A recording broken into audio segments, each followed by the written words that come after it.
Online study KVMIC YouTube channel में आप सबका स्वागत है। बच्चों, आज मैं आपके सामने एक बार फिर विज्ञान विषय के साथ उपस्थित हूँ। आज बच्चों हम लोग कक्षा 6 का विषय विज्ञान का अध्ययन करेंगे और इस विषय के अंतर्गत जिस पाठ का अध्ययन करेंगे वो पाठ है हमारा पाठ नंबर 2 और पाठ का नाम है हमारे आसपास का विज्ञान। बच्चों, जैसा कि हम जानते हैं, आज हम जो भी कार्य कर रहे हैं प्रत्येक चरण में हमारे विज्ञान स्थित है। आज हम अगर देखें तो हम विज्ञान के बिना अपने जीवन की कल्पना नहीं कर सकते। आज यदि हम घर से निकलते हैं, घर में रहते हैं, कोई कार्य करते हैं, चाहे घर के बाहर करें चाहे घर में करें, आप देखेंगे प्रत्येक जगह पर विज्ञान है। विज्ञान के बिना हम अपने जीवन की कल्पना नहीं कर सकते। जैसा कि अगर हम बिल्कुल आप वर्तमान समय में देख लीजिए, कोई भी व्यक्ति से, आप सही, मैं सही या अदरवाइज़ कोई और सही, आप देखेंगे कि विज्ञान से कोई भी अछूता नहीं है। ऐसा कोई नहीं है जो विज्ञान से अछूता हो। अर्थात यदि हम विज्ञान हमारे जीवन में ना हो तो हम कोई कार्य इतनी जल्दी संभव नहीं हो सकता। जैसे कि आपको एक एग्जाम्पल के तौर पे बता रहा हूँ, आपने थॉमस एडिसन का नाम सुना होगा। अभी आप कक्षा 6 में हैं, परंतु जब कक्षा 10 में पहुँचेंगे तो एक लेसन मिलेगा आपको, एडिसन के द्वारा लिखा गया है। उसमें थॉमस एडिसन ने अपने पूरे जीवन के बारे में बताया गया है। आप देखेंगे कि जीवन में विज्ञान के बारे में तो हम कल्पना कर सकते हैं कि यदि थॉमस एडिसन ने बल्ब का आविष्कार ना किया होता तो आज हमारे लिए क्या होता? क्या हम पढ़ पाते? नहीं पढ़ पाते। आज हम अपने घरों को खूब चमचमाते हैं, लाइट से चमकाते हैं। शादी पार्टियों में खूब लाइट लगाई जाती हैं, बल्ब लगाए जाते हैं, रॉड्स लगाई जाती हैं। क्या है ये? यदि थॉमस एडिसन ने यदि बल्ब का आविष्कार नहीं किया होता तो आज हम ये प्रकाश जो ले रहे हैं ये नहीं ले पाते, हम पढ़ाई नहीं कर पाते।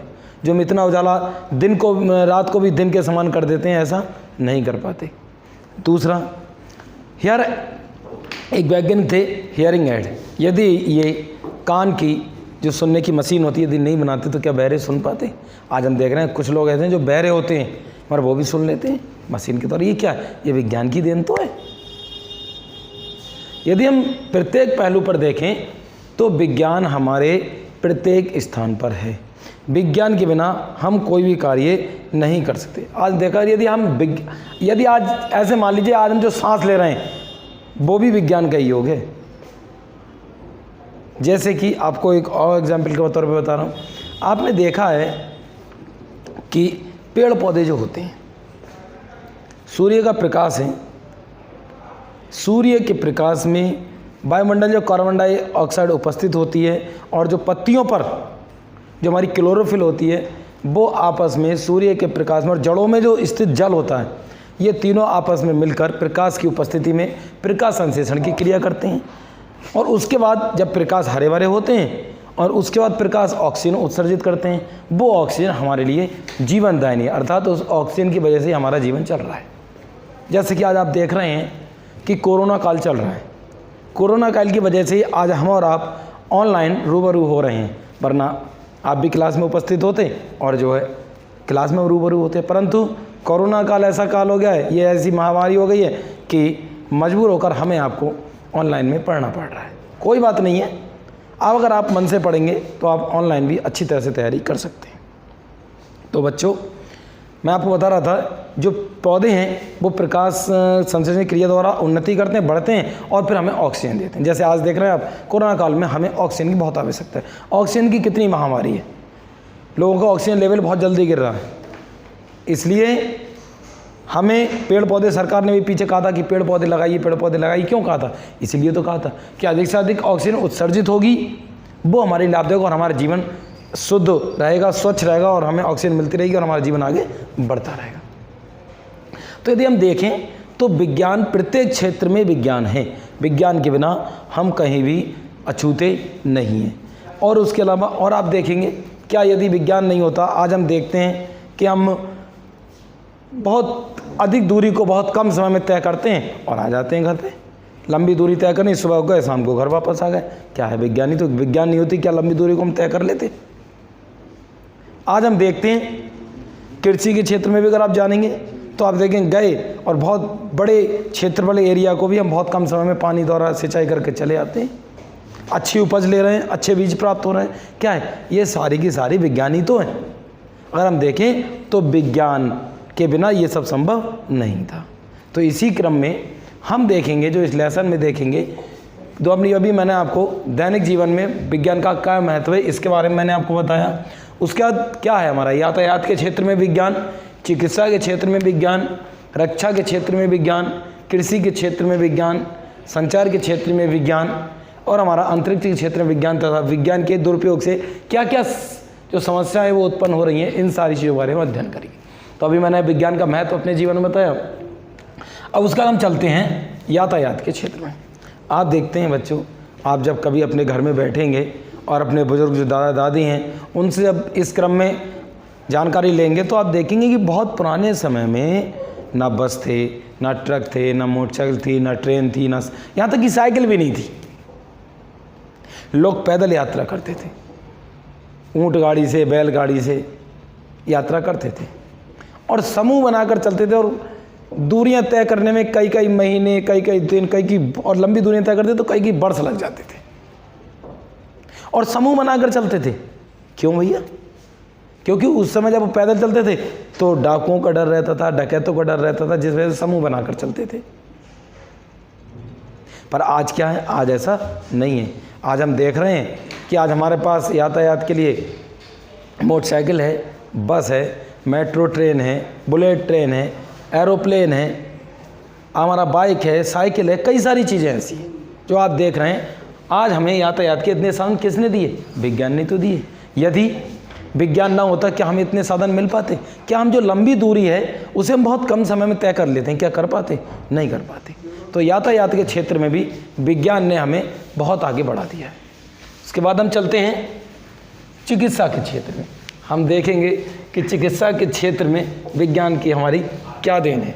अगर हम देखें कि पहले हम देखेंगे कि बहुत असाध्य ऐसे रोग थे जिनकी जानकारी हमें प्राप्त नहीं हो पाती थी। पुराने समय में क्या था, इतने डॉक्टर्स नहीं थे, वैद्य होते थे कि साहब चलो वैद्य जी के पास चलो। वैद्य जी के पास जाते थे, उन्होंने हाथ देखा और उन्होंने बीमारी बता दी कि ये बीमारी है, उसका इलाज कर दिया। अब बीमारी सही पता लग गई तो ठीक है, और नहीं तो गलत मेडिसिन भी हो जाती है। तो कई सारे ऐसे असाध्य रोग थे जिनका इलाज नहीं था। आज क्या है, आज हमें विज्ञान ने ऐसे उपकरण दे दिए हैं, ऐसी मशीनें दे दी हैं जो डॉक्टर्स आपको 10 से 15 मिनट में ये बता देते हैं कि आपको क्या परेशानी है। जैसे कि MRI है, CT स्कैन है, अल्ट्रासाउंड है, एक्सरा है। आप ये देखेंगे कई सारी ऐसी सुविधाएं, ऐसी मशीनें हैं जिनके द्वारा MRI है, हड्डियों पता लग जाता है कि क्या परेशानी है। CT स्कैन है, तुरंत हमें पता लग जाता है कि हमारे अंदर सिर में क्या परेशानी है, और अदरवाइज और क्या। अल्ट्रासाउंड तुरंत पता लग जाता है कि हमारे शरीर में चेस्ट का है, पेट का है, कि क्या परेशानी है। अगर हम देखें तो आज हमें बड़ी से बड़ी बीमारी भी बहुत आसानी से पता लगती है। एक ऐसी सुविधा चलाई है सरकार ने, टेली चिकित्सा है। टेली चिकित्सा क्या है? टेली चिकित्सा एक ऐसी प्रणाली है जिसके अंतर्गत हम बैठे बैठे जो बड़े बड़े चिकित्सक होते हैं विदेश में, उनसे भी हम जानकारी प्राप्त कर सकते हैं। अपनी बीमारी, अपनी समस्या बताकर उनसे जानकारी ले सकते हैं, उनसे सलाह ले सकते हैं। उसके बाद आप देखेंगे कि एक हमारी प्रोस्थेसिस, प्रस्तुतशिष्ट जो एक तकनीकी है, वो प्रस्तुतशिष्ट क्या है हमारा, इसमें क्या होता है, यह है कृत्रिम अंग प्रत्यारोपण। जैसे आप देखेंगे यदि किसी के पैर का घुटना खराब हो गया, वो बदल जाता है। अंदर कानों में मशीन फिट हो जाती है, ठीक है नहीं, कृत्रिम हृदय फिट हो जाता है। मतलब कई सारी चीज़ें ऐसी। प्रत्यारोपण का मतलब होता है कि जो खराब है उसे निकालकर उसकी जगह दूसरा स्थित करना। कृत्रिम का मतलब होता है जो मानव द्वारा बनाया गया है। प्राकृतिक और कृत्रिम दोनों में अंतर होता है। कृत्रिम वो होता है जो हमारे द्वारा बनाया जाता है, और प्राकृतिक वो होता है जो हमें ईश्वर से प्राप्त हुआ है, प्रकृति ने जो हमें दिया है। तो एक हमारी ऐसी प्रणाली है। तो आज हम देखते हैं तो कि चिकित्सा के क्षेत्र में भी हमारे हर जगह विज्ञान है। उसके बाद हम आगे चलते हैं रक्षा के क्षेत्र में। आप देखेंगे पुराने समय में राजा महाराजा हुआ करते थे, क्या उनके पास क्या बॉम्ब थे, मिसाइलें थीं, टैंक थे? ऐसा कुछ नहीं था। पहले क्या थे? भाले होते थे, लाठी होती थी, तलवारें होती थी, गदा होते थे। इस तरह से युद्ध हुआ करता था, धनुष बाण होते थे, इस तरह से युद्ध हुआ करता था। आपने जो घर पे आप देखते हैं टीवी पे, आपने रामायण देखी है, श्री कृष्ण देखी, कई सारी ऐसी लीला देखी जिसमें बड़े बड़े राजा महाराजाओं के, महाभारत भी आपने देखा। क्या है वहाँ पर? क्या तोप चलती थी? नहीं, वहाँ पर ये सारी चीज़ें थी। परंतु आज क्या है, पुराने समय में हमारे देश के पास यंत्र नहीं थे, इतनी मशीनें नहीं थी, मिसाल नहीं। पर आज क्या है, आज विज्ञान ने हमें रक्षा के क्षेत्र में बहुत आगे कर दिया है। हमारे पास ब्रह्मोस मिसाइल है, अग्नि मिसाइल है, हमारे पास बराक मिसाइल है, कई सारी ऐसी मिसाइलें हैं जो हवा से हवा में, सतह से सतह पर, सतह से हवा में वार कर सकती हैं और दुश्मन की मिसाइलों को हवा में ही नष्ट कर सकती हैं। ऐसी हमारे पास मिसाइलें हैं। हमारे पास ऐसे जेट विमान हैं, आज हमारे पास राफेल है, कई सारी ऐसी सुविधाएँ हैं। ये बड़े बड़े हमारे पास पनडुब्बी हैं, जेट विमान हैं, टैंक हैं, जिनसे हम युद्ध कर सकते हैं और अपने देश की रक्षा कर सकते हैं। आज हमारा देश अपनी सुरक्षा की दृष्टि से इतना महत्वपूर्ण है कि अपनी रक्षा खुद कर सकता है। आज हमारा देश इतना सक्षम हो चुका है, किसके कारण हो चुका है? हमारे विज्ञान के कारण। आपने हमारे माननीय APJ अब्दुल कलाम का नाम सुना होगा, जिन्होंने बैलिस्टिक मिसाइल बनाई थी, जिस कारण उन्हें मिसाइल प्रणाली का जन्मदाता भी कहा जाता है। कि भारत में क्या नाम है, मिसाइल प्रणाली का जन्मदाता किसे कहा जाता है? तो हमारे माननीय डॉक्टर APJ अब्दुल कलाम जी को कहा जाता है। इसीलिए हम आज उन्हें याद करते हैं। परमाणु बम आज हमें उन्हीं की देन है। तो क्या है, हमारे देश में ऐसे ऐसे वैज्ञानिक हुए हैं जिनसे हमारा देश बहुत आगे है और आज हमारा देश रक्षा की दृष्टि से पूर्ण रूप से सक्षम है। उसके बाद हम बात करते हैं कृषि के क्षेत्र में। इस विषय पर भी आप अपने दादाजी से बात कर सकते हैं या और भी जो बुजुर्ग हैं परिवार में, पड़ोस में, उनसे भी बात कर सकते हैं। तो आप देखेंगे पुराने समय में ज़मीन थी, ऐसी थी जैसी आज है, परंतु क्या था, परंतु कृषि के इतने उपकरण नहीं थे, इतनी सुविधाएं नहीं थी। उस समय क्या होता था, बैल होते थे, बैलों से खेत जुताई करते थे। सिंचाई के लिए आज हमारे पास उस समय इंजन नहीं थे, ट्यूबवेल नहीं थे, समरसेबल नहीं थे। क्या था भैया, ढेकुली के द्वारा लोग सिंचाई करते थे, रेट के द्वारा सिंचाई करते थे, नहर के द्वारा सिंचाई करते थे। ये सारी चीज़ें थी, सिंचाई होती थी हैं। तो मतलब बहुत समय लगता था, थोड़ी ज़मीन की सिंचाई के लिए भी बहुत समय लगता था। जो मैंने आपको बताया रेट, ढेकुली, इसके बारे में आप अपने, ये लंबी चर्चा है, आप देखेंगे तो आप अपने घर में दादाजी से मालूम कर सकते हैं। कि हमारे सर ने वीडियो पढ़ा रहे थे, उन्होंने बताया कि रेट क्या है, तो आप पूछे तो वो बताएंगे आपको रेट क्या है, ढेकुली क्या है। तो ये क्या है, पुराने समय में ये था। परंतु आज क्या है, आज हमारे पास सिंचाई के लिए ट्यूबवेल है, समरसेबल है, इंजन है। पहले नल नहीं थे, कुएं से पानी भरा जाता था। आज क्या, आज हमने नल लगा लिया, घर पे अपने पीने का पानी प्राप्त कर रहे हैं। ये सब क्या है, ये सब हमारी विज्ञान की देन ही तो है।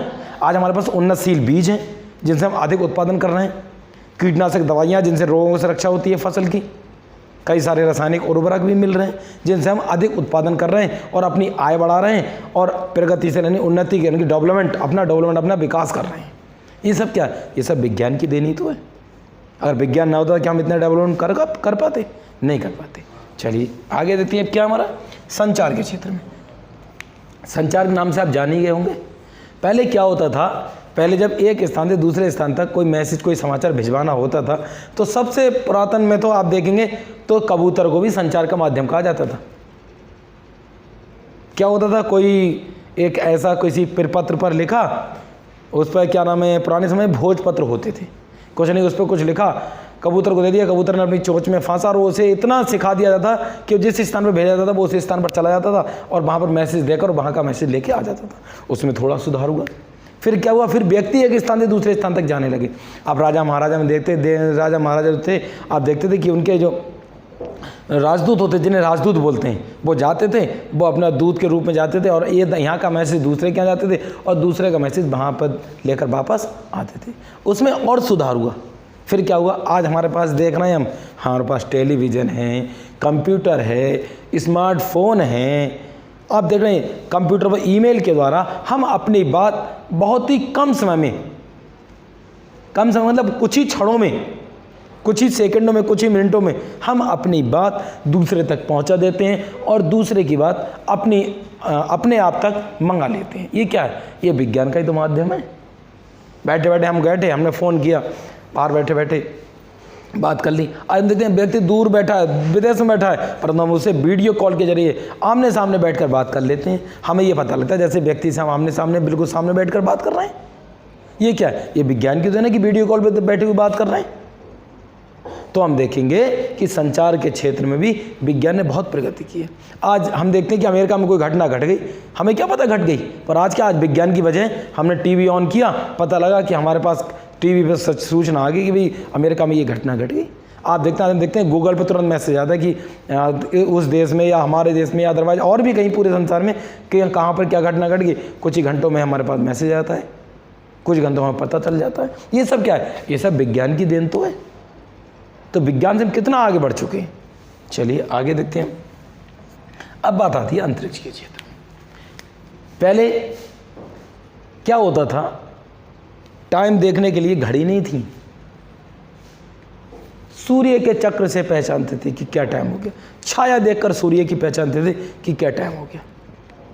उसके बाद पता नहीं लगता था, ये पता था कि जुलाई से अक्टूबर तक बारिश होती है, किस समय हो जाए किस दिन हो जाए नहीं पता। पता था कि जुलाई से अक्टूबर तक बारिश हो जाती है, पता था कि नवंबर से फरवरी मार्च तक सर्दी का मौसम चलता है, फरवरी तक पता था कि मार्च से लेके फरवरी मार्च में बसंत ऋतु है, पता चलता था कि अप्रैल से लेकर जून तक गर्मी चलती है। केवल एक अनुमान था, पर आज ये नहीं पता था बारिश। आज क्या है? आज हम देखते हैं कि हमें तुरंत पता चल जाता है कि भाई कब बारिश होनी है, कब तूफान आना है, कब चक्रवात आ रहा है, कब तेज़ हवा चलेंगी, किस दिन तेज़ गर्मी पड़ेगी, कब ठंड तेज होगी। क्या ये सब हमारी भारत की ऐसी देन है कि इन्होंने अपने ऐसे उपग्रह वहाँ ऊपर अंतरिक्ष में सेट कर रखे हैं कि वहाँ से तुरंत पता लग जाता है, वहाँ से तुरंत सूचनाएं मिलती रहती हैं, कंप्यूटर पर आंकड़े आ जाते हैं और आंकड़ों से पता लग जाता है कि किस दिन क्या टेम्परेचर रहेगा, किस दिन तेज़ हवा चलेगी, किस दिन गर्मी अधिक रहेगी, किस दिन ठंड अधिक रहेगी, कब बारिश होगी, कब तूफान आएगा। ये सारी चीज़ें क्या है? ये सारी चीज़ें हमें पता लग जाती हैं। आज देख रहे हैं हमारे देश ने अंतरिक्ष में बहुत बड़ी उपलब्धि प्राप्त की है, परंतु इसकी देन क्या है? इसे शुरू किसने किया? आपने एक नाम सुना होगा, डॉक्टर विक्रम साराभाई, जिन्होंने अंतरिक्ष के अनुसंधान केंद्र की पहले शुरुआत की थी। कब बनाया था इन्होंने? 1962। उसके बाद भारतीय अनुसंधान संगठन, जिसे हम इसरो भी कहते हैं, जिसे हम क्या कहते हैं? इसरो भी कहते हैं, उसका गठन कब हुआ था हमारा? नवंबर 1969 में। किसने किया था? डॉक्टर विक्रम साराभाई ने, उनके द्वारा शुरू किया गया था। उनके बाद सतीश धवन जी ने इसे आगे बढ़ाया और लगातार बढ़ता रहा। सन 2008 में हमारे देश ने एक उपलब्धि प्राप्त की और चंद्रयान फर्स्ट को अंतरिक्ष में भेजा। उसके बाद हमारे वैज्ञानिकों ने सन 2014 में मंगलयान को भेजा मंगल ग्रह पर। वहाँ की तस्वीर आने लगी, वहाँ का हमें पता लग गया कैसी सतह है, क्या है। उसके बाद हमारा सन 2019 में आपने देखा होगा, ये तो आपको भी सुना होगा, आपने पढ़ा होगा, ये मतलब 22 जुलाई 2019 को हमारा चंद्रयान 2 भेजा गया था सतीश धवन अंतरिक्ष केंद्र से, प्रक्षेपण केंद्र से हमारा ये भेजा। तो क्या है, आज अंतरिक्ष में भी हमारा देश बहुत आगे बढ़ गया है, नए नए हमारे प्रक्षेपण कर रहा है, जिससे कि हमारे देश की गिनती भी अच्छे रिसर्च सेंटरों के देशों की गिनती में हो रही है। तो अंतरिक्ष में भी हमारा देश बहुत आगे बढ़ रहा है। उसके बाद क्या है, अब आता है हमारा, ये सारी चीज़ हमने देखा कि इन सारी चीज़ों के बारे में कि हमारा देश किस क्षेत्र में क्या प्रगति कर रहा है और किस क्षेत्र में विज्ञान ने हमें क्या दिया है, उसका हम देखेंगे। अब बात आती है, ये सारी चीज़ें तो हमें हैं, सुविधा भी है, परंतु हम कहीं सोचें तो इन सुविधाओं से कहीं ना कहीं हमें थोड़ी हानि भी हो रही है। अब आप बोलेंगे, अभी तो आप सुविधाओं के बारे में बता रहे थे, अब आप हानि के बारे में बता रहे थे। अरे भाई, जो चीज़ हमें सुविधा देती है तो कहीं ना कहीं उससे हमें कुछ ना कुछ हानि भी हो सकती है, ये भी हमें ध्यान रखना चाहिए। जैसा आपने देखा, विज्ञान हमें सुविधा दे रही है, परंतु आप देखेंगे कि विज्ञान ने जो सुविधाएं दी हैं, जैसे कि अब पहले आपको यातायात के क्षेत्र में बता दे रहा हूँ, यातायात के क्षेत्र में इतने वाहन चल रहे हैं, पेट्रोल डीजल से चल रहे हैं, परंतु क्या आपने कभी सोचा है कि इनके साइलेंसरों से जो धुआं निकल रहा है, जो कार्बन मोनोऑक्साइड जहरीली गैस निकलती है, वो कितना प्रदूषण कर रही है। बड़ी बड़ी आपने फैक्ट्रियों में देखा चिमनियों से धुआं निकलता है, कितना प्रदूषण कर रहा है, जिससे दमा, खांसी, ऐसे रोग उत्पन्न हो रहे हैं, सांस के रोगी बन रहे हैं। तो क्या है, ये भी हमारे लिए एक समस्या है। उसके बाद हम देखते हैं कि चिकित्सा के क्षेत्र में विज्ञान बहुत आगे है। परंतु देखते हैं यदि एक एक्सरा है, एक्सरा बहुत जल्दी हम करते हैं, परंतु यदि 1 मिनट की भी देरी हो जाए तो हम देखते हैं कि हमारी त्वचा भी उससे क्षतिग्रस्त हो जाती है। इसका भी हमें ध्यान रखना है। मेडिसिन है, मेडिसिन हम खाते हैं, लाभ के लिए खाते हैं। कभी कभी हम देखते हैं जो मेडिसिन हमें लाभ देनी चाहिए, कभी कभी वही मेडिसिन हमें हानि दे देती है। दूसरे आगे चलिए, हम देख रहे हैं कृषि के क्षेत्र में, रक्षा के क्षेत्र में हम देखेंगे बड़ी बड़ी मिसाइलें हैं, बहुत आगे हैं। परंतु जब कोई भी देश हो अपनी मिसाइलों को छेड़ता है तो इनसे जब जहरीली गैसें निकलती हैं, क्या होता है उससे पूरे संसार में प्रदूषण हो जाता है। और हम देखते हैं कि उससे तरह तरह जहरीली गैस निकलते हैं और अनेक रोग उत्पन्न हो रहे हैं और व्यक्ति रोगों से मर रहे हैं। तो एक तरफ जहाँ हमें लाभ है तो हमें हानि भी है। आप देखेंगे कृषि के क्षेत्र में हम अधिक उत्पादन कर रहे हैं, परंतु क्या हम जानते हैं जो कीटनाशक का प्रयोग कर रहे हैं, रासायनिक उर्वरकों का प्रयोग कर रहे हैं, क्या उससे क्या हमें एक तरफ लाभ ही हो रहा है? लाभ तो हो रहा है, परंतु हमारी ज़मीन की जो उर्वरा शक्ति है वो कंटिन्यू लगातार गिर रही है। और हम देखते हैं कि हर साल हमें अधिक से अधिक मात्रा में उर्वरकों का, अधिक से अधिक मात्रा में कीटनाशक का उपयोग करना पड़ता है। क्यों? इसीलिए सरकार ने इन चीज़ों के लिए एक नई योजना चलाई जिसे हम भूरी क्रांति भी कहते हैं। भूरी क्रांति के अंतर्गत सरकार ने रासायनिक उर्वरकों की तुलना में हरी खाद के लिए बढ़ावा दिया है। क्या हरी खाद आप लगाइए जिससे कि ज़मीन की उर्वरा शक्ति बनी रहती है, उर्वरा शक्ति नष्ट नहीं होती है। आगे देखते हैं संचार के क्षेत्र में हम प्रगति बहुत कर रहे हैं। क्या आपने देखा है, हम मोबाइल को यूज़ करते हैं, अच्छी बात है, परंतु यदि हम अधिक यूज़ करें, कई घंटों तक देखते रहें तो हमारी आँखों में परेशानी होती है, हमारी आँखों की रोशनी कम हो जाती है। यदि हम उसे ज़्यादा अपने हार्ट के पास रखते रहें तो इसमें जो अल्ट्रावायलेट किरणें होती हैं वो भी हमें हानि पहुंचाती हैं। तो कई सारी ऐसी चीज़ें हैं कि विज्ञान एक तरफ जहां हमें लाभ दे रहा है, वहां हमें दूसरी तरफ हानि भी दे रहा है। तो हम बच्चों, हम विज्ञान से अछूते नहीं हैं, परंतु विज्ञान से हमें हानि भी है। ठीक है, तो आज हमने विज्ञान के इन चीज़ों के बारे में अध्ययन किया। मैंने आपको बताया कि विज्ञान का हमारे जीवन में क्या महत्व है और विज्ञान हमारे जीवन के किस क्षेत्र में हमें विज्ञान ने क्या उपलब्धि दी है। और अंत में मैंने आपको बताया कि विज्ञान से हमें उपलब्धि प्राप्त हुई, परंतु विज्ञान से हमें समस्याएं क्या उत्पन्न हुई हैं, क्या समस्याएं उत्पन्न हुई जिससे कि जो हमारे लिए हानि पहुंचा रही हैं। ठीक है बच्चों, तो मैं समझता हूँ कि आपको आज की ये बात ज़रूर समझ में आई होगी। और उसके बाद भी किसी को कुछ पूछना है तो मेरा ग्रुप पर फ़ोन नंबर मेरा लगा हुआ है, आप जो उस फ़ोन पर कॉल करके मुझसे संपर्क कर सकते हैं। इस लेसन से संबंधित जो PDF है वो आपको वीडियो पहुंचने के कुछ समय बाद आपके पास पहुंच जाएगी। धन्यवाद।